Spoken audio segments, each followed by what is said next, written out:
గురు విష్ణు గురుదేవో మహేశ్వర గురు సాక్షాత్ పరబ్రహ్మ తస్మై శ్రీ గురవే నమః.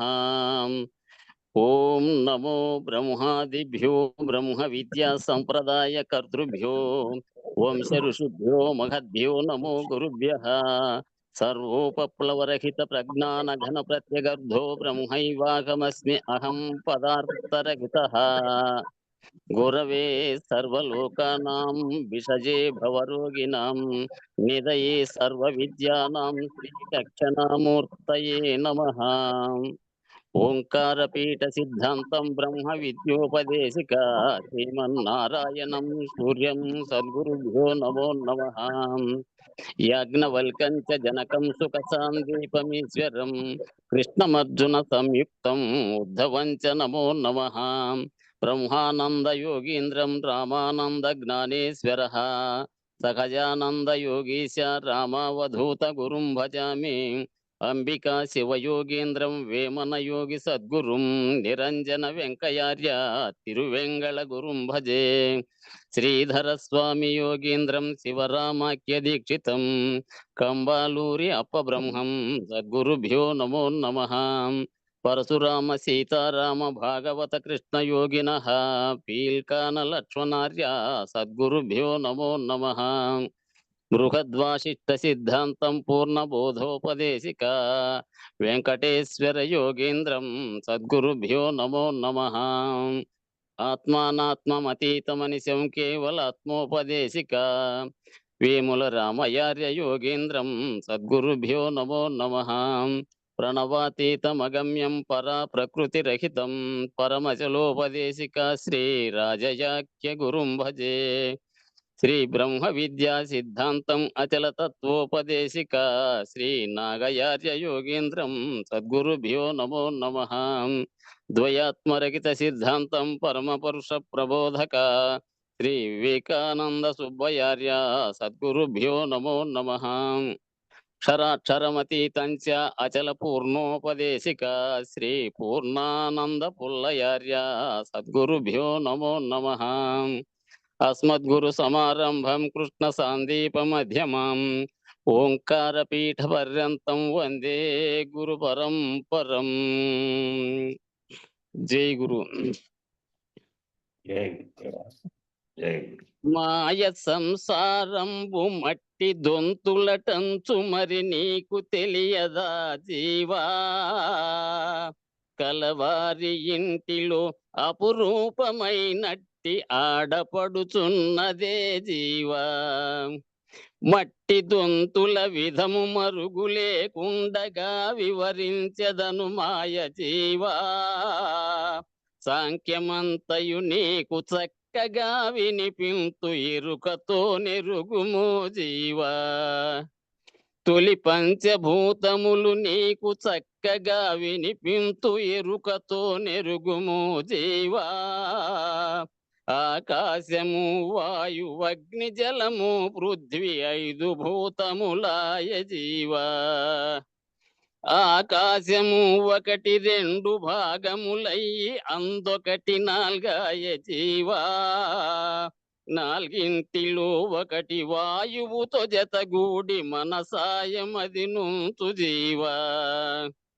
2వది అగ్నితో గూడి బుద్ధ్యాయను బుద్ధిగా విను మాయ జీవా. 3వది జలముతో గూడి చిత్తంబాయ చిత్తగించుము మాయ జీవా. 4వది వసుదతో గూడి అహంకారము క్రమముగానే నాయ జీవా. మిగత సగభాగంబు జ్ఞాతయ్య జగములో సకలంబు నెరుగును జీవా. వాయువు ముందుగా 2 భాగములయ్యి అందొకటి 4 జీవా. 4 1 సమానమయ్యను గగనంబుతో గూడి జీవా. 2వది అగ్నితో గలసి ఉదానమయ్య చక్కగా వినగోరు జీవా. మూడవది జలముతో గూడి ప్రాణం వయ్యే సకల జీవుల కొరకు జీవా. నాల్గవది పృథ్వీ తత్వంబుతో గలసి ఆపానమాయను జీవా. మిగత సగ భాగంబు వ్యానమై దేకి స్పర్శ నెరుగును మాయ జీవా. అగ్నిభూతము నుండి రెండు భాగములయ్యి అందొకటి నాల్గాయ జీవా. నాల్గింటిలో ఒకటి శివులాయను వినుము గగనంబుతో గూడి జీవా. రెండవది వాయువుతో గూడి చర్మం వాయ ఉడుకు చల్లగ నెరుగు జీవా. మూడవది జలముతో గలసి జిహ్వాయి ఋతులన్నీ నెరిగించు జీవా. నాల్గవది గ్రాణంబుగా రూపు దాల్చెను పృథివితోను గలసి జీవా. మిగత సగ భాగంబు సకల జనములు చూసు చక్షువాయను మాయ జీవా. జలభూతము ఒకటి రెండు భాగములయ్యి అందొకటి నాల్గాయ జీవా. నాల్గింటిలో ఒకటి ఆకాశముతో గూడి శబ్దమాయను వినుము జీవా. రెండవది స్పర్శాయ గాలితోను గలసి జగమెరుగు నిత్యము జీవా. మూడవది అగ్నితో గలసి రూపం బాయే రూఢిగా మది నుంచు జీవా. నాల్గవది పృథ్వీ భూతంబుతో గలసి గంధమాయను మాయ జీవా. మిగత సగ భాగంబు రస రూపమున జీవి తడియారనివ్వదు జీవా. పృథ్వీ భూతము ఒకటి రెండు భాగములయ్యి అందొకటి నాల్గాయ జీవా. నాల్గింటిలో ఒకటి వాక్కు రూపము దాల్చి ఆకాశముతో గూడి జీవా. రెండవది వాయువుతో గలసి పుచ్చుటకు పానీయాయను మాయ జీవా. మూడవది అగ్ని భూతంబుతో గలసి పాదంబులాయను జీవా.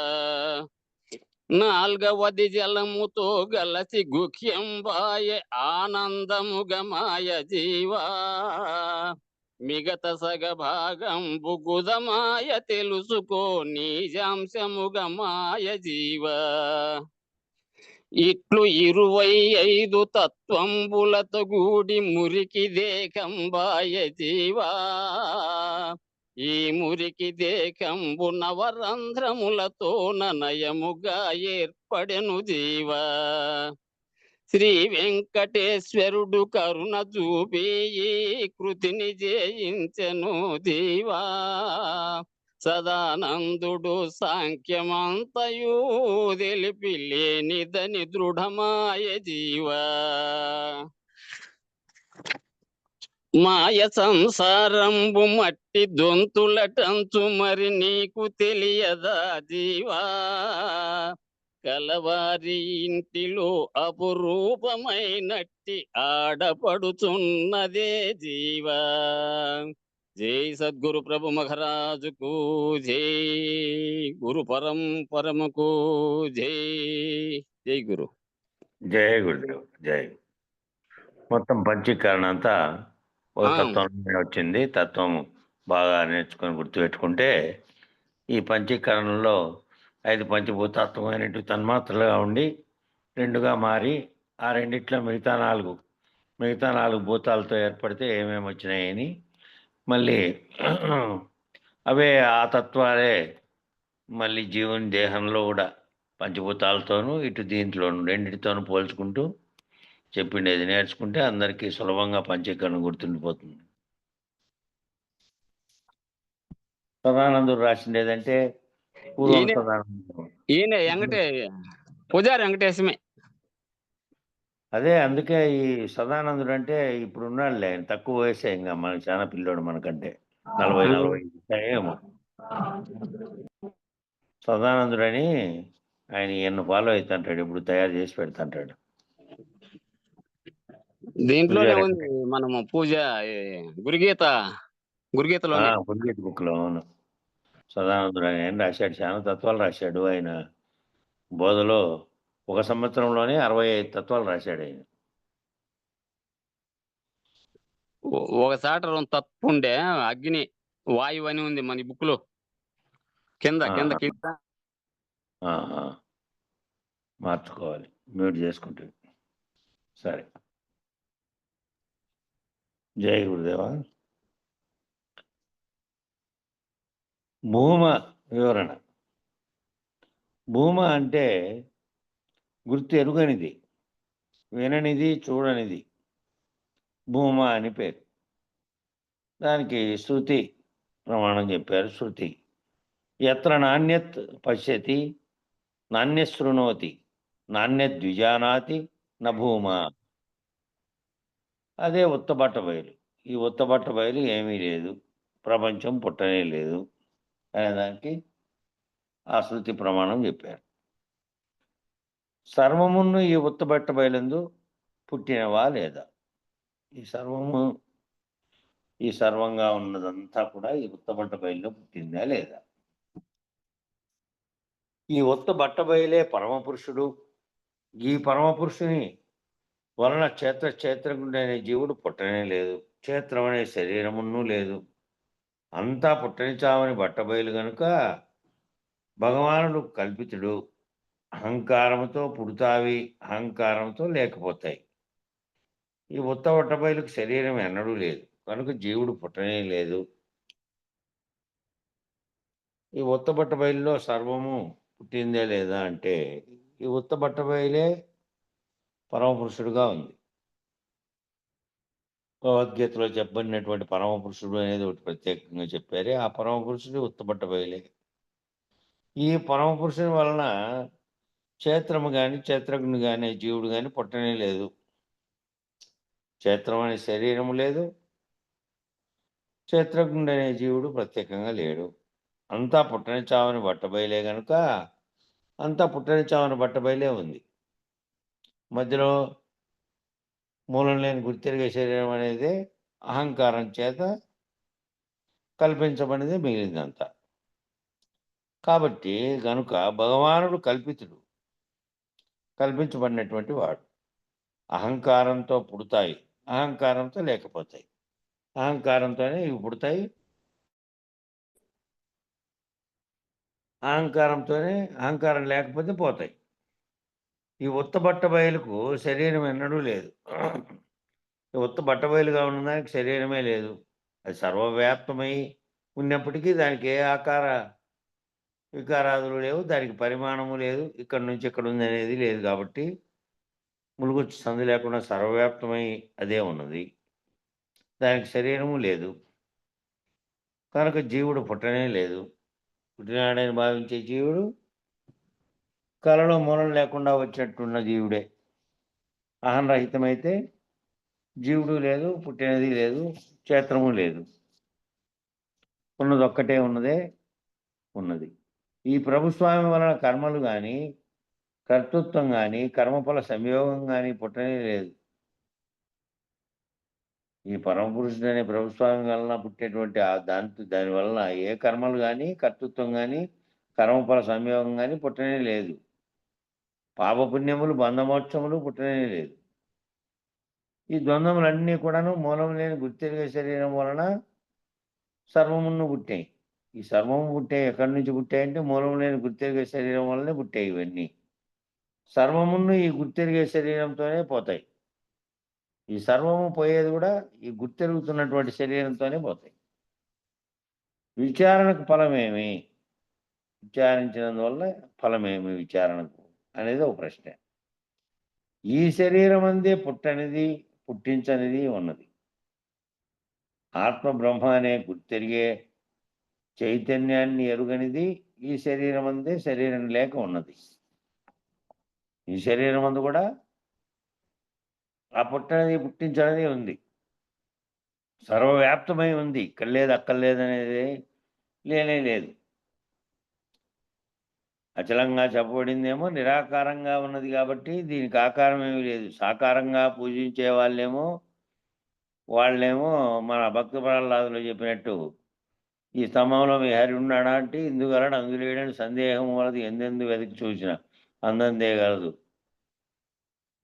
కలడు అని ఆయన జవాబు చెప్పినట్టు ఇది సర్వవ్యాప్తమై ఉన్నది, మురుగుచ్చ సందు లేకుండా అన్నిటాను సర్వ వస్తువు లేదు, సర్వకాలం లేదు మనది. అచలము పరిపూర్ణమై ఉన్నది, నిర్వికారంగా ఉన్నది. ఇది సాకారంగా చెప్పేవాళ్ళు పరమాత్మే అన్నిటందు ఉన్నాడు అంతటాననే భావంతో చెప్పారు. ఈ పుట్టకుండా పుట్టించనిది, పుట్టనిది, చావనిది, పుట్టించనిది ఉంది సర్వవ్యాప్తమై. ఆత్మ బ్రహ్మ అనే గుర్తెరిగే చైతన్యాన్ని ఎరుగంది. ఈ ఆత్మ అనేదే బ్రహ్మము అని గుర్తెరిగే చైతన్యాన్ని ఎరగనిది. అది గుర్తెరిగే చైతన్యమే అన్నిటిని ఎరిగి అన్నిటిని విచారణ చేస్తుంది తప్ప గుర్తెరిగే చైతన్యాన్ని అది ఎరగలే, అంతటా ఉన్నది. ఈ శరీరం అందే అది శరీరం లేక ఉన్నది, శరీరం అందే ఉన్నది, అది శరీరం లేదు దానికి. ఈ శరీరం అనేది ఆ శరీరం అని లేకుండా సర్వవ్యాప్తమయ్యే ఉన్నది. ఓం జీవేశ్వరైక్య జ్ఞానం, ఆ ఓం జీవేశ్వరంతో కలిసినటువంటి ఐక్యమైనటువంటి జ్ఞానం. ఈ జ్ఞానమే బ్రహ్మస్వరూపం. ఈ జ్ఞానం అనేది బ్రహ్మస్వరూపం. జ్ఞానమే పరబ్రహ్మ స్వరూపం. జ్ఞానమే పరమాత్మ గుర్తెరిగేది. నేను అనేది కూడా జ్ఞానమే. పరమాత్మను గుర్తెరిగేది, ఆ గుర్తెరిగేది నేనే. అదే జ్ఞానము. జ్ఞానం కంటే దొడ్డది లేదు. సాక్షిని అంటే గుర్తెరిగే చైతన్య స్వరూపిణి. సాక్షిని అంటే గుర్తెరుగుతున్నటువంటి చైతన్య స్వరూపంగా ఉన్నటువంటిదే సాక్షిని. సాక్షి వర్జిత అంటే సాక్షి లేకుండా కావడం అంటే మాయావర రహితం, మాయారహితం. మాయగా ఏ మాయతో అయితే తోస్తుందో అంతా ఉన్నట్టుగా అది రహితం కావడం, అవిద్యారహితం, అజ్ఞానం పోవడం. ప్రకృతి ద్వైరహితం. ప్రకృతి పురుషుడుగా తోస్తున్నటువంటి రెండు ద్వైరహితం. క్షరాక్షరాపాద్వైదోషరహితం. క్షరము అక్షరము. క్షరం అంటే నశించేటటువంటి దేహంగాను, అక్షరం అంటే గుర్తెరుగుతున్నటువంటి చైతన్యంగా ఉన్నది, రెండూ లేనిది, ద్వైదోషరహితం. ప్రకృతి పురుషులకే ఈ జగత్తు తోస్తోంది. ప్రకృతి పురుషులకే జగత్తు తోస్తోంది. ప్రకృతి అంటే దేహము, పురుషుడుగా అంటే గుర్తెరిగే చైతన్యం. మిగతా దానికి తోస్తోందా? దీనికే తోస్తోంది. ఇదే ఎరుక, ఇదే జ్ఞానము, ఇదే. ప్రకృతి ద్వైరహితునికి ఎలాగున తోస్తుంది? ప్రకృతి ద్వైరహితమైతే ఇంక తోచేది లేదు. ఇంకే ప్రకృతి ద్వైదోషంతో ఉండేటువంటి దాంట్లో గుర్తెరుగుతున్నటువంటి వాడే జడమైన శరీరావరణలో ఉండి సర్వమును గుర్తెరిగి సర్వమును చర్చించి సర్వము నిర్ణయిస్తున్నాడు. ఆ లేకుండా ఉంటే గుర్తెరిగేది ఆడుంది.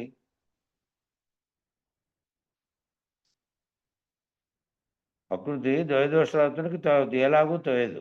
ఉన్నదానికి ఉన్నది దోస్తుంది, లేని దానికి లేనే లేదు. ఉన్నదానికే దోస్తుంది, ఉన్నట్టు లేనట్టు. లేని దానికి లేనే లేదు. పుట్టనిది కేవలాత్మ, పుట్టి చచ్చేదేమో ప్రకృతి ద్వయం. పుట్టకుండా ఉండేదేమో కేవలాత్మగా ఉన్న బట్టబయలుగా ఉన్నటువంటిది పుట్టదు, పుట్టించదు. పుట్టి చచ్చేదేమో ఈ ప్రకృతి ద్వయమే.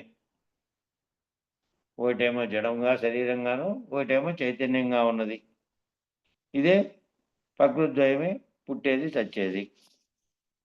ఈ ప్రకృతి ద్వయం లేకుంటే పుట్టు చావులు లేనిదే ఉన్నది. ఈ ప్రకృతి ద్వయం లేకుండా ఉంటే ఈ పుట్టడము చావడం అనేది లేనిదే ఉన్నది.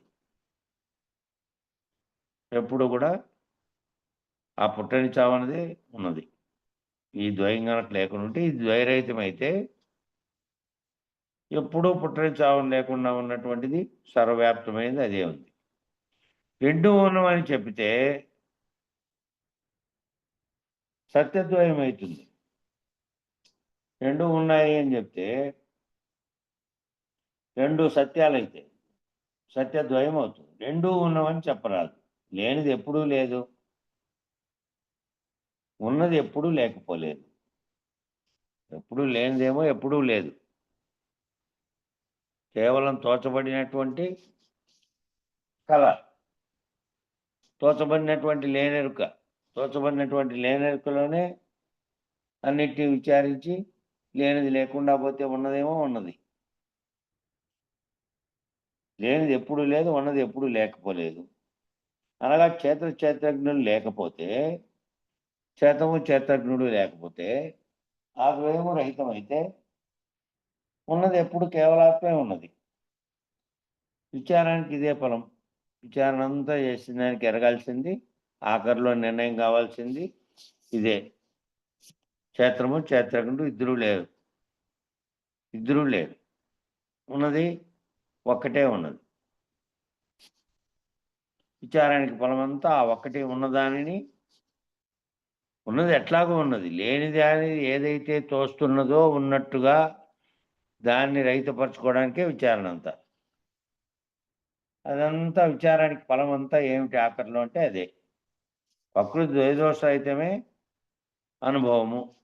ఆ ప్రకృతి ద్వైదోషరహితమే అనుభవము. అనుభవం చెందిన తర్వాత ఇంక మళ్ళీ అనుభవంగా గుర్తిరిగేటువంటిది లేదు. ఇంక అనుభవంగా గుర్తిరిగి లోపల ఉండి మళ్ళీగా ఉన్నటువంటిది అనుభవంగా ఉన్నప్పటికీ అనుభవరహితం అయిపోవాలి. అనుభవంగా తెలిసింది, విచారణ ద్వారా తెలిసినటువంటి ఆ అనుభవమే, ఆ గుర్తిరిగేది లేదు అనేదే అనుభవం. ప్రకృతి ద్వైదోషరహితమే అనుభవం. సర్వకాలం ప్రకృతి ద్వైదోషరహితమే మౌనం. మన ప్రకృతి ద్వైదోషరహితమైన తర్వాత ఏమైంది? మౌనం అని ఎందుకన్నారంటే ఇంక లేదు. మాట్లాడించేది లేదు కాబట్టి, మాట్లాడించేది రహితమైపోయింది కాబట్టి ఇక మౌనమే అనమాట. తనకి ఇంకే మాట అవసరం లేదు. మళ్ళీ లేనెరుకలోకి వచ్చినటువంటి ఓ శిష్యుడొచ్చి మళ్ళీ రహితమైపోయినటువంటి కేవలాత్ముడుగా బయలుస్వరూపుడుగా ఉన్నటువంటి గురువును మళ్ళీ లేనెరుకలేకి ఆహ్వానిస్తే మాట్లాడే పని పడుతుంది అంతే. లేకపోతే మాట్లాడే పని కూడా లేదు గురువుకు. మాట్లాడినటువంటి మౌనంగా అయిపోతుంది.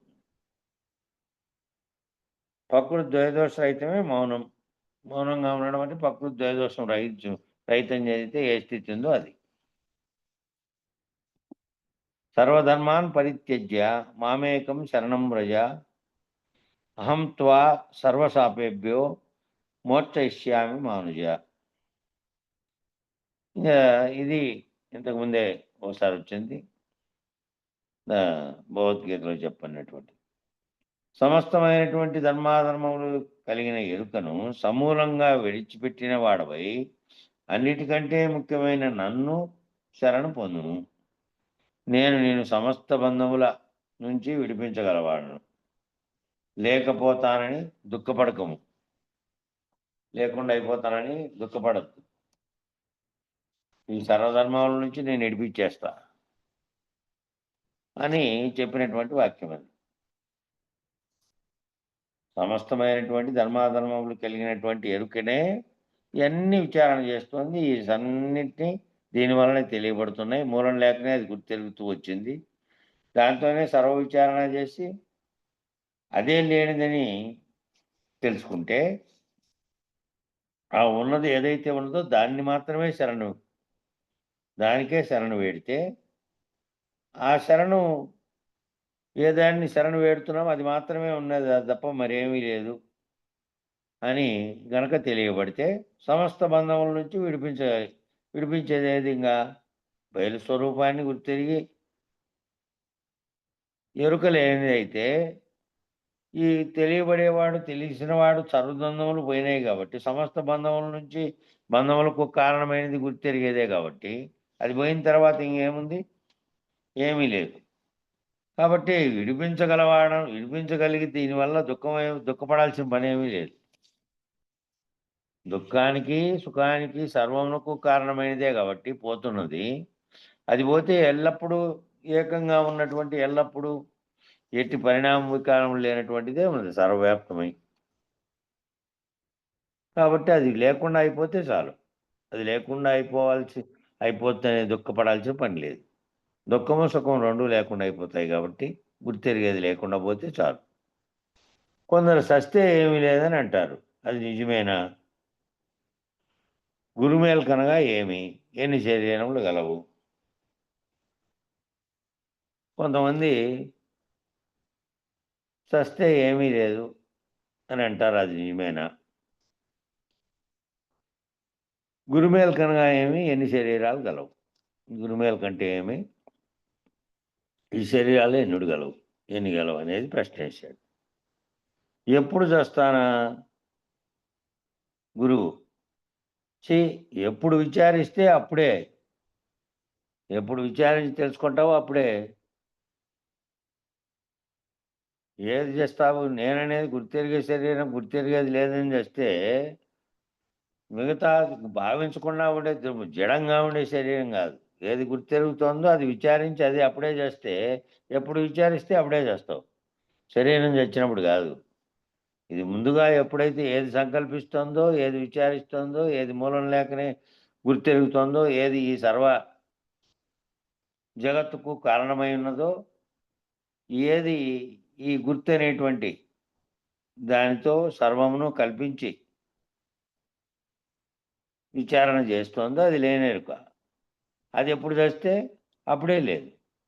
ఎప్పుడు విచారిస్తే అప్పుడు లేదు. లేకుండా అయిపోవాలి అది. కానీ కొందరు చస్తే ఏమీ లేదంటారు. అలా అయితే అట్లా అయ్యేటట్టయితే అన్నీ చేస్తున్నాయి కదా! అలాగైతే గురువెందుకు? విచారణకు ఫలమేమి? విచారించాల్సిన పనేముంది? ఊరికే ఉంటే అయిపాయే. ఎప్పుడో ఒకసారి ముసలోడైపోయి మంచంలో పడి ఎలాగో నువ్వు ప్రయత్నం చేయకపోయినా కూడా పోతుంది కదా అది. కాబట్టి దానివల్ల జడ శరీరం ముక్తి కాదు. జడ శరీరం పోయినందువల్ల ఈడ పుడిచిపెడుతున్నాం మీ ముందరే జరుగుతోంది. ఈ సర్వ వ్యవహారాలకు కారణమైనటువంటి గుర్తెరిగేది ఉంది.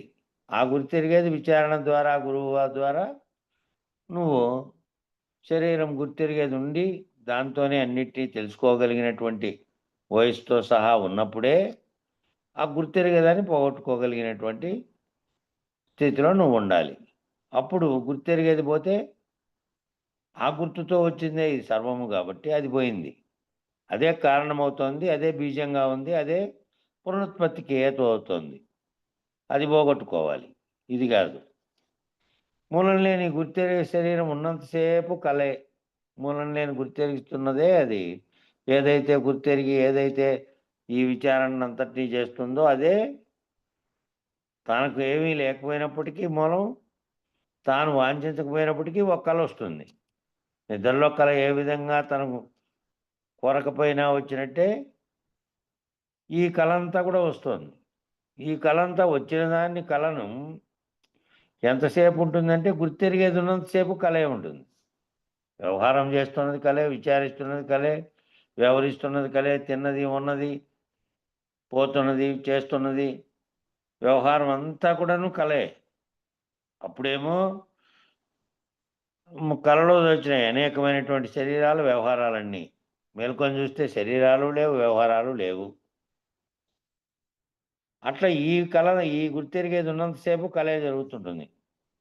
3 అవస్థల్లో జరిగేది, దాన్ని గుర్తెరిగేటువంటి 4వ స్థితిలో ఉన్నది అన్నీ కూడా మూలం లేని గుర్తెరిగే శరీరం అంటున్న కలే. గురుమూలంగా ఈ కలలో వచ్చిన శరీరాలు గనక వచ్చిన శరీరాలు ఎరుక ఉండగానే ఏమీ లేదని తనకు తానే ఎలాగున జ్ఞాన వివేకం చేత దృఢమో అలాగే మూలం లేని గుర్తెరిగే శరీరం ఏమీ లేదని తాత్పర్యమైన అదే మేలుకొనుట. అట్లా గురుమూలంగా ఏం తెలుసుకోమంటున్నాడు? కలలో వచ్చిన శరీరాలు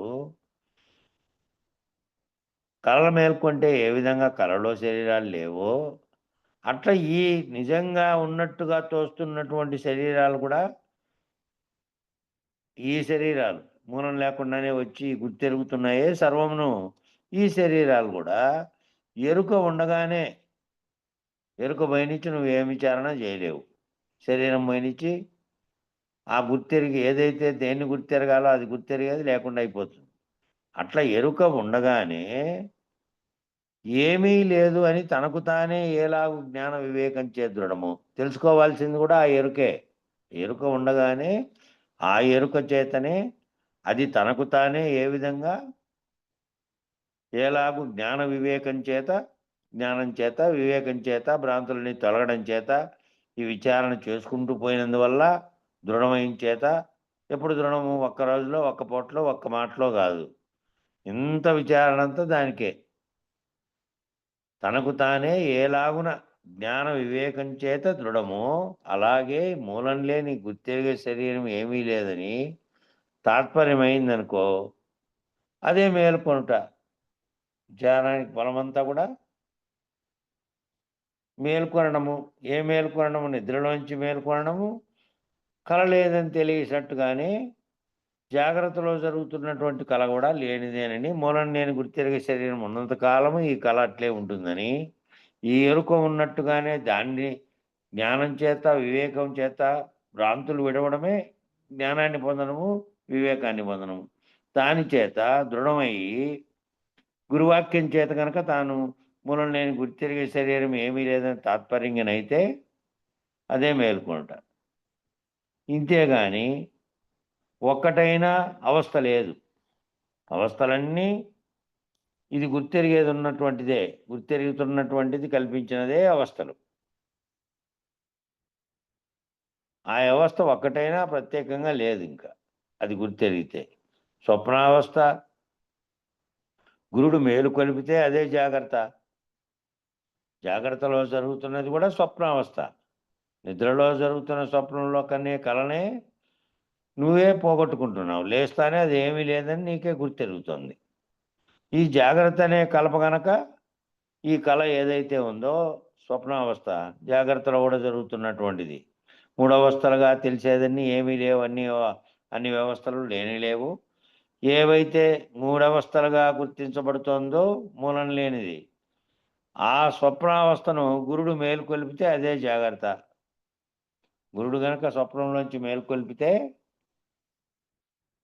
ఏది మూలం లేకుండా వచ్చి సర్వ వ్యవహారములు చేస్తున్నటువంటి, సర్వమును గుర్తెరుగుతున్నటువంటి ఆ గుర్తేనేటువంటిదే లేదు అని దాంట్లో నుంచి మేలుకొల్పితే ఎరుకే లేదు. ఎరుకే గుర్తెరుగుతోంది. ఎరుకే సృష్టించింది. ఎరుకే విచారించింది. ఎరుకే సర్వమును చేసింది. సర్వమును చేసి ఆ సర్వమునకు అతీతంగా ఉన్నదొక్కటి అనేది గుర్తెరిగినది అదే. ఇది లేని దాంట్లో స్థానం లేనిదని గుర్తెరిగింది. ఇదంతా కూడా దేనివల్ల? విచారానికి ఫలమైనటువంటి ఆ దాని ఫలితంగా ఏమి? గురుడు మేలుకొల్పితే. మామూలు నిద్రలో వచ్చిన కళలోంచి తనకు తానే మెలక వచ్చి తనకు తానే ఏ విధంగా అది లేనిదని గుర్తెరుగుతుందో అట్లా గురుడు మేలుకొల్పితే అదే జాగ్రత్త. జాగ్రత్త పడాల్సింది అదే. ఏం జాగ్రత్త పడాలంటే జాగ్రత్త అనేది లేదు. మూడవస్థలుగా తెలియబడుతున్నదంతా కూడా మూలం లేని గుర్తెరిగే దాంతోనే, అది కూడా లేదు. కాబట్టి గుర్తెరిగేదే లేనప్పుడు ఏ అవస్థలు లేవు. ఏ రకమైనటువంటి భ్రాంతులు లేవు. తానున్నాననే భ్రాంతి లేదు. అదే ప్రబోధ. ఇంతేగాని 4 అవస్థలు లేవు. ఇంతేగాని ఈ శరీరం ఒక్కటే. 4 శరీరాలు అనుట అబద్ధము, నీరువార్త. 4 శరీరాలని చెప్పినటువంటిది ఉన్నాయి. 4 జీవునికి, 4 ఈశ్వరునికి చెప్పారు. సాంఖ్యపరంగా విచారణ చేసినప్పుడు 4 స్థితుల్లో ఇక్కడున్నది, 4 స్థితుల్లో బ్రహ్మాండంగా ఉన్నది. దాన్ని గుర్తెరిగేకి చెప్పారు. గుర్తెరిగిన తర్వాత గుర్తెరుగుతున్నది ఏదైతే ఆ 4టిని, ఈ 4టిని గుర్తెరిగిందో ఆ 4టిని, ఈ 4టిని గుర్తెరిగింది కూడా లేదు. గుర్తెరిగిండేదే లేదు. గుర్తెరిగిన దాన్ని తీసేసిన తర్వాత, గుర్తెరిగేదాన్ని తీసేసిన తర్వాత, తాను గుర్తురహితం చెందిన తర్వాత గుర్తెరిగేవాడు లేడు కాబట్టి 4, 8 అనేదే లేదు. అసలు మూలమే లేదు. దానికి గుర్తెరిగే శరీరమే లేదు. ఉన్నది ఒక్కటే మిగిలింది. అది మిగిలి సర్వవ్యాప్తమై ఉన్నది. ఇది గుర్తెరుగుతానే చాలు. ఇది దీనికి స్థానం లేదని, దాంట్లో అది మాత్రమే ఉన్నదని తెలుసుకుంటే చాలు. గురు పరంపరా ప్రాప్తి ఏది అనేది ఇంకో ప్రశ్న. గురు పరంపర ప్రాప్తి ఏది? ఎక్కడ పడితే అక్కడనే బట్టబయలు ఉన్నది. ఇక్కడ అక్కడ అనేటువంటి తారతమ్యం లేకుండా ఎక్కడ పడితే అక్కడనే బట్టబయలు ఉన్నది. ఈ గుర్తెరిగేది లేకుంటే ఈలాగు ఉన్నది అలాగే ఉన్నది. ఎలాగూ ఉన్నది అలాగే ఉన్నది. గుర్తెరిగేది గనక లేకుండా ఉంటే ఎలా ఉంటే అది అలానే ఉంది. అది మళ్ళీ ప్రత్యేకంగా ముందు ఈ సృష్టి జరగకముందు, జరిగిన తర్వాత, లయమైన తర్వాత, సృష్టి లేనప్పుడు ఏదైతే గుర్తెరిగి ఇదంతా ఉన్నదా లేనిదా అని విచారణ చేస్తుందో అది కూడా అది లేకుంటే గనక అది ఉండే ఇవన్నీ ఇన్ని రకాలైనటువంటివన్నీ కల్పిస్తున్నటువంటిది, చేస్తున్నది, వ్యవహరిస్తున్నది. అది లేకుంటుంటే ఉన్నది ఎట్లాగో ఉన్నది అది అట్టే. ఎక్కడుంటే ఎలాగున్నదో అలాగే ఉన్నది. గుర్తెరిగే శరీర రహితుడు సకల భ్రాంతి శూన్యుడు. గుర్తెరిగేటువంటి శరీరాన్ని రహితం చేసుకున్నటువంటి వాడు గురువాక్యం చేత ఎప్పుడైతే తాను లేననేది తానుగా భావిస్తున్నది, ఏ విధంగా గాఢ నిద్రావస్థలో ఏ రకమైన కల్పితములు కానీ ఏ రకమైన వ్యవహారమైనటువంటిది కానీ వ్యవహారము లేనటువంటి వ్యవహార రహితంగా ఉన్నదో అట్లా సర్వకాలమందు తాననేటువంటి ఏది గుర్తెరుగు చేస్తుందో సర్వ వ్యవహారములను ఆ చేస్తున్నది కనుక లేదని గుర్తెరిగే శరీరాన్ని రహితం చేసుకున్నటువంటి వాడు సకల భ్రాంతి రహి శూన్యుడు. ఇంక భ్రాంతి లేదు. భ్రాంతి ఉండడానికి తాను ఉండి తాను వ్యవహరిస్తే తాను విచారణ చేసి తాను దేని పట్లైనా కూడా తాదాత్మ్యం చెందితేనే కదా భ్రాంతి. అది ఉన్నది అని తెలియబడేది, అది కావాలని ఆపేక్ష కలిగి ఉండేది, అంతా కూడా దానికే. ఆ సకల భ్రాంతి శూన్యుడైన తర్వాత గుర్తెరిగేది లేనప్పుడు ఏ భ్రాంతి లేదు, దేని పట్ల తాదాత్మ్యత లేదు. గుర్తెరిగే తాను లేకుండా ఉన్నప్పుడు ఏ భ్రాంతి ఉంది? నిద్రలో ఏ భ్రాంతి ఉంది? సర్వభ్రాంతి శూన్యమైనటువంటి స్థితిలో తాను ఉంటే తాను కోరేది ఆపేక్షించేది లేదు కాబట్టి ఏ భ్రాంతి లేదు తనకు. పరిపూర్ణమే స్వతసిద్ధమై ఉన్నది కనుక పరిపూర్ణం స్వతసిద్ధమై ఉన్నది. వాడు ఒకవేళ ఉండి వ్యవహరిస్తూ ప్రాణరూప ప్రపంచాన్ని నమ్ముతూ ఇది నిజము అని అనుకునే వానికి తెలియబడకపోవచ్చు కానీ పరిపూర్ణం ఎప్పుడూ ఉన్నది కదా, ఎప్పటికీ అప్పటికీ ఉండనే ఉంది. దాని యత్నం చేయడమే విగ్రహం. యత్నం చేసేదాన్ని తీసివేయడమే ప్రయత్నం. నువ్వు ఏ యత్నం చేయాలంటే మూలం లేని గుర్తెరిగేదాన్ని తీసేస్తే కనుక దాన్ని యత్నించేది యత్నం చేసి కనుక్కునేది కాదు. అది సర్వ సర్వ సర్వ వేళలా సర్వకాలాల యందు సర్వస్థితుల యందు సర్వవ్యాప్తమై ఎట్టి పరిణామ వికారములు లేకుండా స్వతసిద్ధమై ఉన్నది. అట్లే ఉంది. దాని యత్నం చేయడమే విఘ్నం. యత్నం చేసేదాన్ని తీసివేయడమే ప్రయత్నం.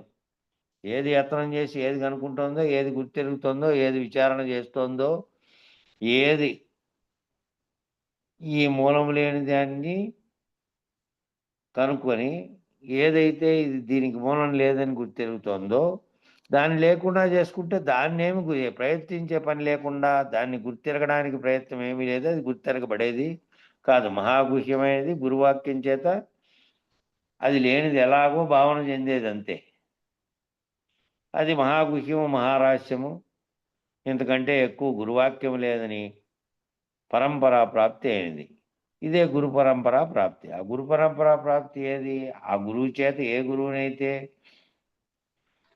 నువ్వు ఆశ్రయించావో ఆ గురువు అప్పటికే అశరీరుడై శరీర రహితుడై గుర్తెరిగేదాన్ని లేకుండా చేసుకున్నటువంటి వాడై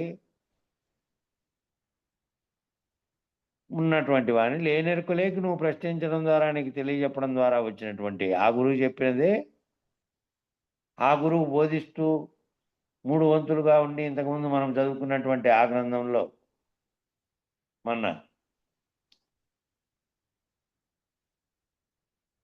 గురువు యొక్క పాదుకాస్తవం అనేది చదివాం కదా, అందులో చెప్పారు కదా ఆల్రెడీ బయలుస్వరూపంగా ఉన్నటువంటి గురువు ఆ 4వ వంతు లేనెరుకలో ఉండి లేనెరుకగా తాను గుర్తెరిగినటువంటి దాన్ని రహితం చేసుకున్నప్పటికీ లేనెరుకలో ఏదైతే 4వ పాదం ఉందో ఆ 4వ పాదాన్ని శిష్యుడు పోయి ఆశ్రయించుంటే లేనెరకలేక మళ్ళీ దిగివచ్చి అంతటినీ బోధించి శిష్యునికుండే ఎరుకను కూడా లేనిదనిగా నిరూపించిన తర్వాత ఇద్దరికి లేనెరుకలో అయిపోయిన తర్వాత బయలు స్వరూపులుగా అయిన తర్వాత మళ్ళీ ఈడున్నది ఇట్లుంది అనేది లేదు కాబట్టి ఆ పరంపర ఎక్కడి నుంచి వచ్చింది అంటే ఆ మొదటి గురువు కాటి నుంచి తాను రైతమైపోయాడు, తాను లేడు, తానే లేకుండా ఉన్నాడు, బయలు స్వరూపుడుగా ఉన్నాడు. ఉన్నటువంటి గురువు మళ్ళీ పరంపరగా ఎట్లా అందిస్తున్నాడు?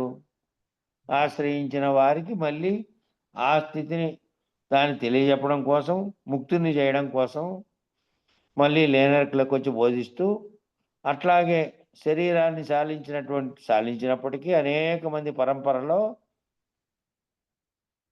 కొన్ని యుగముల నుంచి పరంపర కొనసాగుతూనే ఉంది. ఎవరైతే ఇక్కడ గురువులుగా ఉండి కొంతమంది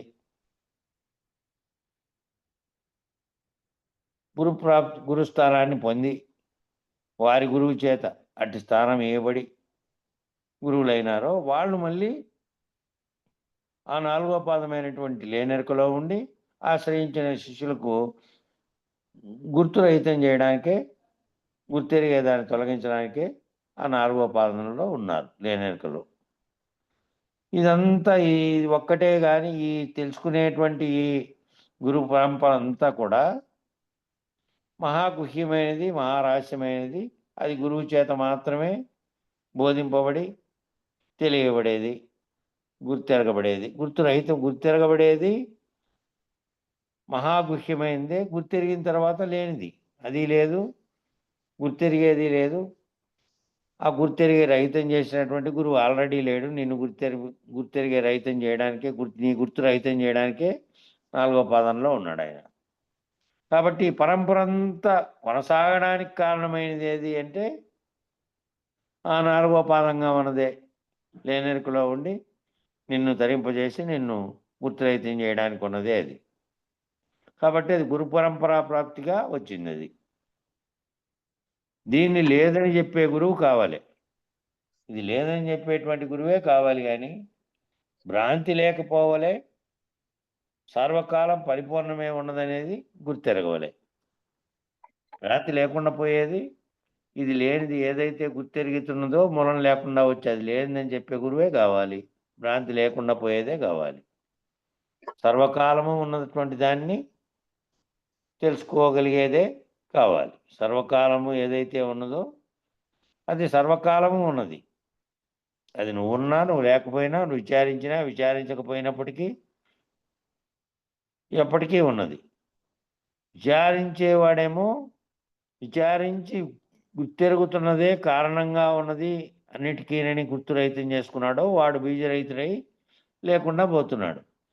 మిగిలినవాడు ప్రపంచం నిజమనేవాడు దాంట్లోనే తాను కర్తగా ఉండి వ్యవహరించి కర్మఫల విశేషాన్ని అనుభవించడానికి మళ్ళీ జరామరణ చక్రంలో తిరుగుతూ ఉన్నాడు. కాబట్టి ఇట్టి భ్రాంతి రహితం చేయగలిగినటువంటి గురువు కావాలి. ఇంకా కొన్ని ఏంటమైనా ఎక్కించి మళ్ళా భ్రాంతి ఎక్కించే గురువు వద్దు అని చెప్పింది. అది గురు పరంపరలో అంతా ఇట్టి గురువులు కొద్ది చోట్ల ఉంటే అది కొనసాగుతూ వస్తుంది. కాబట్టి అయ్యా బట్టబయలు ఎక్కడ పడితే అక్కడ ఉన్నది అన్నారు కదా స్వామి, ఇది సరే, ఇక నాకు వర్తమానం చెప్పండి, నా వర్తమానం చెప్పండి అని. అయ్యా బట్టబయలు ఎక్కడ పడితే అక్కడ ఉంది, సర్వవ్యాప్తమై ఉంది అన్నారు కదా, దానికి కాలాలతో నిమిత్తం లేదు, దేనితోనూ నిమిత్తం లేదు, భూత భవిష్యత్ వర్తమానాలు లేవు. అది మొదలైండేదే కాదు కాబట్టి దానికి మొదలైండేది ఉంటే పలానప్పుడు అని దానికి కాలం ఉంటుంది, కాలమే లేదు, కాలాతీతం అది. మరి ఇది సరే, నాకు వర్తమానం చెప్పండి, నాకు ఈ వర్తమానాన్ని చెప్పండి, వర్తమానం ఇప్పుడు జరిగేది ఆ వర్తమానం చెప్పండి అంటే అప్పుడు గురువు చెప్తున్నాడు, విను, ఇప్పుడు కలలో ఏనుగు వచ్చి ఉండే, ఇప్పుడే కలలో ఏనుగు వచ్చి ఉండే, అది మేలుకొంటే ఏమీ లేదు. ఇప్పుడే కలలో వచ్చింది, ఏనుగు వచ్చింది, నిద్రపోతుంటే మెలకు వచ్చేసింది, చూస్తే నిజానికి ఏనుగు లేదు. వచ్చేటప్పుడు ఎక్కడి నుండి వచ్చా కలలోకి, నేనేం దాన్ని తలుచుకోలే, నేనేమి భావించనులే. ఎక్కడి నుంచి వచ్చినో అక్కడే నుంచి వచ్చింది అది. ఎక్కడికి పోయే? మళ్ళీ ఎక్కడికి పోయి మేలుకుంటానే? ఎవరు రప్పించిరి దాన్ని కలలేకి? ఏనుగని ఉదాహరణ చెప్పినాడు. ఏనుగు రావచ్చు, ఇంకోటి రావచ్చు, మీ తోటకాటికి పోతుంటే నీ పక్కన ఉండేవాడు రావచ్చు, ఎవడో రావచ్చు, మిత్రుడు రావచ్చు, శత్రువు రావచ్చు, ఏదైనా ఏ శరీరం అన్నా రాని, ఇంకా కళ్ళకి వచ్చిన శరీరం ఏనుగని కాదు, ఏ శరీరం వచ్చినా కూడా ఆ ఏదొచ్చినదో దాన్ని ఎవరు రప్పించిరి వాటికి? ఎక్కడి నుండి వచ్చా, ఎక్కడికి పోయా, ఎవరు రప్పించిరి? ఎవరు పొమ్మన్రి? ఎవరైనా పొమ్మన్రే? మెలకువ రాగానే చూస్తే అది లేదు. ఈ గుర్తెరిగే శరీరము కలలో ఏనుగు వలె మూలం లేకనే వచ్చి చూస్తూ ఉండగానే ఏమీ లేకుండా పోయింది. ఈ గుర్తెరిగే శరీరం అనేది కలలో ఏనుగు ఎట్లొచ్చిందో అట్లా మూలం లేకనే వచ్చింది. వచ్చి సర్వ జగత్తు అనేటువంటి బ్రహ్మాండం అంతటిని సృష్టి చేసుకొని ఇవన్నీ వ్యవహరిస్తూ చేస్తూ చూస్తూ చూస్తూ చూస్తూ ఉండగానే ఏమీ లేకుండా పోయింది. ఈ జాగ్రత్తలో చేస్తుండేటువంటి ఈ మూలం లేకుండా వచ్చి కల్పించబడినటువంటి గుర్తెరుగుతున్నది ఉందే, ఇది కూడా ఆ కళలోంది మేలుకుంటానే ఎట్లా పోయినో అట్లా పోయింది కదా. ఇది ఒకనాటికి శరీరం లేకుండా పోయినప్పుడు ఈ గుర్తెరిగేది అనేది ఏం చేస్తుంది? గుర్తు రహితమైంటేనేమో బీజనాశనం, గుర్తు రహితం కాకుంటేనేమో కర్మ ఫలితంగా ఏర్పడుతున్నటువంటి బీజము మళ్ళీ పోయి ఉపాధులు ధరించే పోయి జనామరణ చక్రంలో తిరుగుతూ ఉంది. కాబట్టి మూలం లేకనే వచ్చి చూస్తూ ఉండగానే ఏమీ లేకపోయింది కనుక, మూలం లేని గుర్తెరిగే శరీరం కనుక ఏమీ లేదని గురువాక్యం వచ్చింది. గురువాక్యం ఏమని వచ్చింది? ఆ శరీరం మామూలు శరీరం పోతుంది ఎట్లయినా. గురువాక్యం ఏమిటంటే మూలం లేకుండా వచ్చినటువంటి గుర్తెరుగుతున్నటువంటి సర్వమును గుర్తెరిగి ఈ కలగంటున్నది ఏదైతే ఈ కలగంటోందో, నిద్రలో కల కాకుండా ఈ జాగ్రత్త అనేటువంటి దాంట్లో బ్రహ్మాండం అనేటువంటి కళ ఏదైతే కంటోందో సర్వము ఉన్నట్టుగా ఆ కలగంటున్నది గుర్తెరుగుతున్నది. కాబట్టి అది ఏమీ లేదని గురువాక్యం వచ్చింది. ఈలాగుననే నీ రాకడా, నీ ఉనికి, నీ పోకడా సరేనా? ఇంకా అనుమానమా?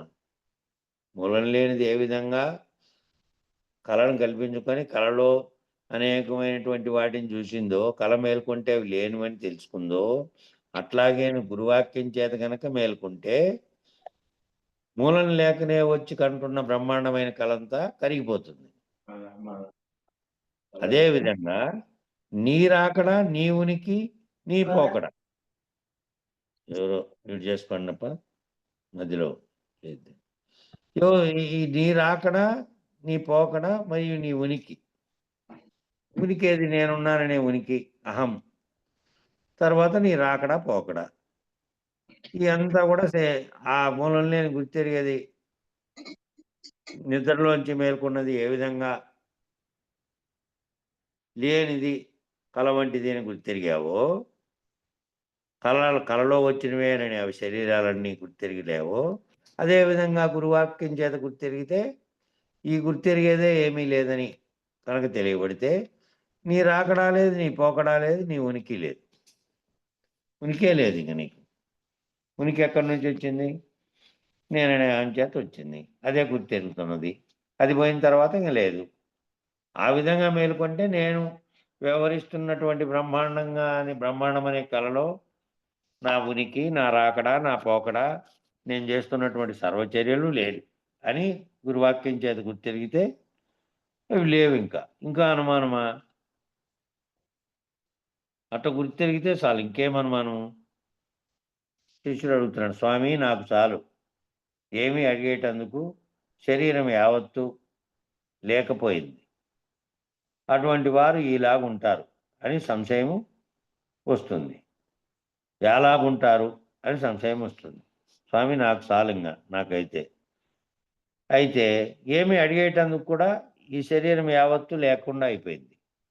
అడిగేటానికి కూడా, అడిగేదానికి ఏది గుర్తెరిగేది ఉన్నప్పుడే కదా అడుగుతున్నావు, గుర్తుతో అడుగుతున్నావు. ఆ గుర్తు మీరు రహితం చేసినట్టు తర్వాత ఇంక నాకు అడిగేకేమీ లేదు, అడిగేదేమీ లేకుండా పోయింది. అటువంటి వారు ఎలాగుంటారు అని సంశయం వస్తుంది. అటువంటి ఆ విధంగా అయినటువంటి వారు ఏ విధంగా ఉంటారనే సంశయం వస్తుంది. వాళ్ళుండే గుర్తెరుగుతున్న దాన్ని లేనిదని తెలుసుకున్నారు గురువాక్యం చేత. గుర్తెరిగేది లేకుండా పోయినప్పుడు, సర్వభ్రాంతులు రహితమైపోయినప్పుడు ఏమీ లేదు కాబట్టి ప్రశ్నించేది కూడా లేదు. అయితే అలా అయిన వారు ఎలాగుంటారని సంశయం ఉంది చెప్పని. అప్పుడు గురువు మూలం లేని గుర్తెరిగే శరీరం లేకుంటే ఎలాగో అలాగే వ్యవహారం కూడా మూలం లేని గుర్తెరిగే శరీరం లేకపోతే వ్యవహారం కూడా లేదు. అటువంటి వారు గుర్తెరిగే చైతన్య రహితులు. వాళ్ళు అటువంటి వారు గుర్తెరిగేటువంటి చైతన్యాన్ని రహితం చేసుకున్నటువంటి వారు. ఏది గుర్తెరుగుతుందో దాన్ని రహితం చేసుకున్నారు కనుక ఏమీ అనరాదు. ధ్యానము లేకుండా క్రియాశూన్యులు. మళ్ళీ అందరి వల్లనే చేస్తాడు కానీ రాగద్వేషరహితుడు. ఆ మహాత్ముని దీర్ఘకాలం సహవాసం చేత కానీ తెలియదు. మిగిలిన వారికి శక్యము కాదు. జనక చక్రవర్తి ప్రసిద్ధి వలనే, శ్రీకృష్ణుని స్వభావం వలనే సర్వకాలం పెద్దల సహవాసం ఉంటే మహాదృఢం, అంతకంటే అధికం లేదు. మరి అటువంటి వారు ఎట్లుంటారు అని అంటే, వారికి ఏ విధమైనటువంటి దృఢమైందో ఆ దృఢత్వాన్ని దాన్ని తెలుసుకోవాలంటే సర్వకాలం. చౌదరి మ్యూట్ చేస్తుంటే నువ్వు ఆన్ చేస్తున్నావు, మ్యూట్ చేస్తా అంటే ఆన్ చేసుకుంటున్నావు. టచ్ అవుతుందో ఏమో చూసుకో.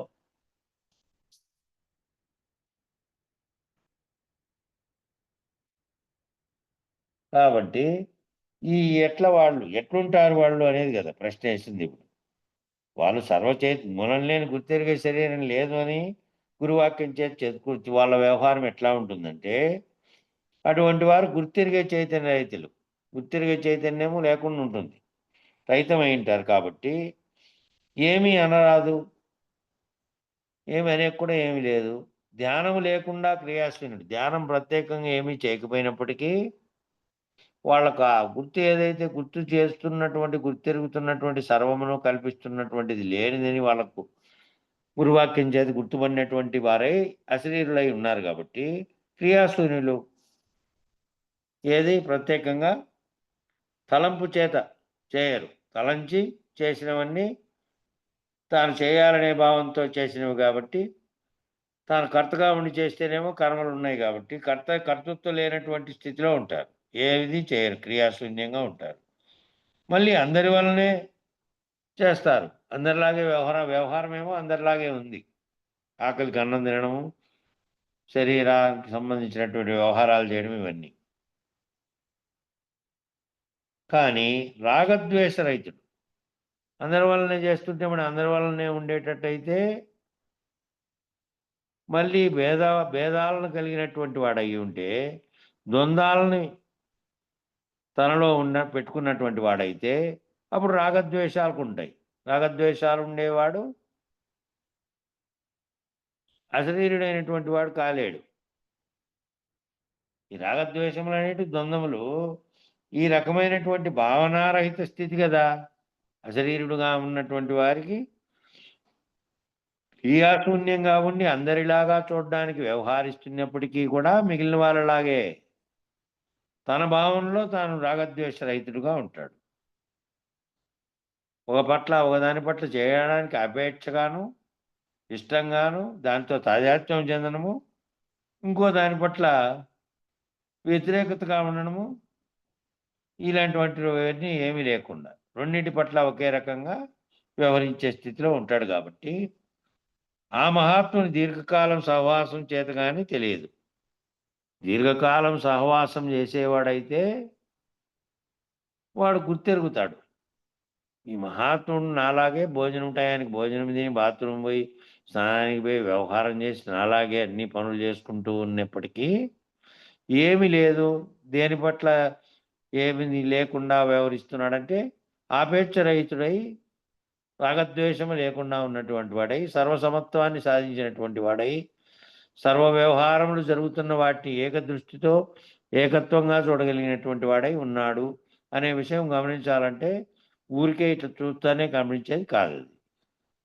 అటువంటి మహాత్ముని వెంబడిత సహవాసం చేస్తే గాని కొన్ని సంవత్సరాల తరబడి ఆ గురువుని ఆశ్రయించిన వాళ్ళు కూడా ఎప్పుడో నాడు పోయేస్తే కాదు, వ్యవహార స్థితిలో తానుండి తనతో పాటు ఉన్నటువంటి వ్యవహారంలో ఏ విధమైనటువంటి మార్పు చేర్పులకు గురువు గురవుతున్నాడు, ఏ విధమైనటువంటి క్రోధావేశాలను పొంది చేస్తున్నాడు, ఏ విధమైన వాటి పట్ల తీవ్రమైన ఆపేక్ష కలిగి ఉన్నాడు, ఇవన్నీ ఉన్నాయా లేదా, ఇవన్నీ వ్యవహారిక జీవితంలో ఉన్నాయా లేదా, బోధించేటప్పుడని కాకుండా వ్యవహారిక నిత్య జీవితంలో ఏ విధమైనటువంటి వాడిగా ఉన్నాడు, మహాత్ముడుగా ఉన్నాడా, అటువంటి మహాత్ముడుగా శరీరుడు అనేది ఎప్పుడంటే ఎంతో కాలమైన నెమ్మడిత ఉండి సహవాసం చేస్తే కానీ తెలియదు. ఊరికే దూరం నుంచి చూసి అందరిలాగే ఉన్నాడు అనుకోవడం కాదు. కాబట్టి మిగిలిన వారికి శక్యం కాదు, ఆ మిగిలిన వారికి అసలే శక్యం కాదు. ఎవరు గురువుని ఆశ్రయించి గురువాక్యం పొందుతూ అప్పుడప్పుడుగా ఉన్నటువంటి వాళ్ళు పరిశీలనగా ఆ గురువు చెప్పేటువంటి బోధ తమలేకి తీసుకున్నటువంటి వాళ్ళు గురువు ఏ విధంగా జీవిస్తున్నాడు అనేది తెలియబడుతుంది వాళ్ళకి. అట్లుంటే అంత దూరం నుంచి చూసే వాళ్ళకి అసలు శక్యమే కాదు ఊహించడానికి కూడా. జనక చక్రవర్తి ప్రసిద్ధి వల్లనే జనక చక్రవర్తి అంతగా ప్రసిద్ధి చెందాడు. కానీ చక్రవర్తిగా ఉన్నప్పటికీ, రాజ్యాన్ని ఏలుతున్నప్పటికీ, రాజ్యాధినేత అయినప్పటికీ మహాయోగిగా ఎట్లున్నాడు అంటే ఈ విధంగానే గుర్తెరిగే దాంతో తాదాత్మ్యం చెందని స్థితిలో, రాగద్వేషాలకు అతీతంగా ఉన్నటువంటి స్థితిలో వ్యవహారం చేస్తూ కూడా వ్యవహారానికి అతీతంగా ఉన్నటువంటి స్థితిలో ఉన్నాడు. శ్రీకృష్ణుని స్వభావం వల్లనే సార్వకాలం పెద్దల సహవాసం ఉంటే మహాదృఢం, ఎందుకంటే అధికం లేదు. ఆ శ్రీకృష్ణుని స్వభావము రాగద్వేషాలకు అతీతంగా ఏ విధంగా ఈ గుర్తెరిగే దానికి అతీతంగా ఉన్నది ఒక్కటే, ఆ ఒక్కటి సర్వవ్యాప్తంగా ఉన్నది, దానికి ఏ రకమైనటువంటి రాగద్వేషాలు ఇచ్ఛామోహములు భ్రాంతులు లేనటువంటి స్థితిలో ఉన్నదో అట్టి దానిలోనే పరమపురుషుడుగా ఉన్నటువంటిదే నేనుగా ఉన్నాను, నన్ను ఆశ్రయించి సర్వమును పోగొట్టుకోండి అన్నట్టు ఏ విధంగా ఉన్నాడు అంటే ఆ విధమైనటువంటి స్థితి తెలియాలి అంటే ఆ బోధించే వరకు ఆ అర్జునుడు కూడా తెలియదు. మామూలు వ్యవహారంగా మామూలు బంధువు అట్లే చూశారు, కానీ బోధించిన తర్వాత భగవద్గీత అంతా బోధింపబడిన తర్వాత అప్పటి వరకు కూడా తన పక్షపాతంగా ఉన్నాడు, తనకు అనుకూలంగా ఉన్నాడు అనుకున్నాడు తప్ప ధర్మము అనే దాని పక్షంలో ఉన్నాడని కానీ అనుకోలే. విచారణలో తెలియబడే వరకు కాబట్టి అట్లా విచారణ ద్వారా గురువుగా పొందినటువంటి వాళ్ళని కానీ అటువంటి మహనీయుడు ఎట్లుంటాడు, అవి ఏ విధంగా ప్రవర్తిస్తారనే సంశయం అడిగాడు కదా శిష్యుడు. అది తెలుసుకోవాలంటే అది సాహచర్యం దీర్ఘకాలం సహవాసం చేత కానీ తెలియబడదు, ఎక్కడ దూరం నుంచి చేయబడితే కానీ తెలియబడదు. చెప్పి బోధిస్తున్నదంతా వ్యవహార రీత్యా కూడా అట్లా ఉన్నాడా లేదా అశరీర గురుమూర్తిగా ఉన్నటువంటి ఆయన అని తెలుసుకోవాలంటే ఎప్పుడు గురువుని ఎన్నంటే ఉండాలి. దూరంగా అంటే శరీరకంగా ఆ ఊర్లోనూ నువ్వు ఆ ఊర్లో ఇంకో ఆయన ఉన్నప్పటికీ కూడా గురువాక్యం యొక్క భావాన్ని, గురువు యొక్క అంతరంగాన్ని నిత్యము నీ మదిలో కనుక తలుస్తూ ఉంటే నీకు అవన్నీ బోధపడతాయి. ఎట్లున్నాడు అనేది, ఎట్లా వ్యవహరిస్తారు గుర్తురహితమైన తర్వాత అనేది కూడా తెలియబడుతుంది. ఇక గురు సూచన శ్రవణ మరణ నిధిధ్యాస లేని మార్గం ఏది? శ్రవణ మరణ నిధిధ్యాస లేని మార్గం మీ మార్గం అని వస్తే అది నాకు సూచన చేయండి. సూచన చేస్తే ఈ శ్రవణ మరణ నిధిధ్యాసలను చేసే ఎరుకను విడుస్తాను.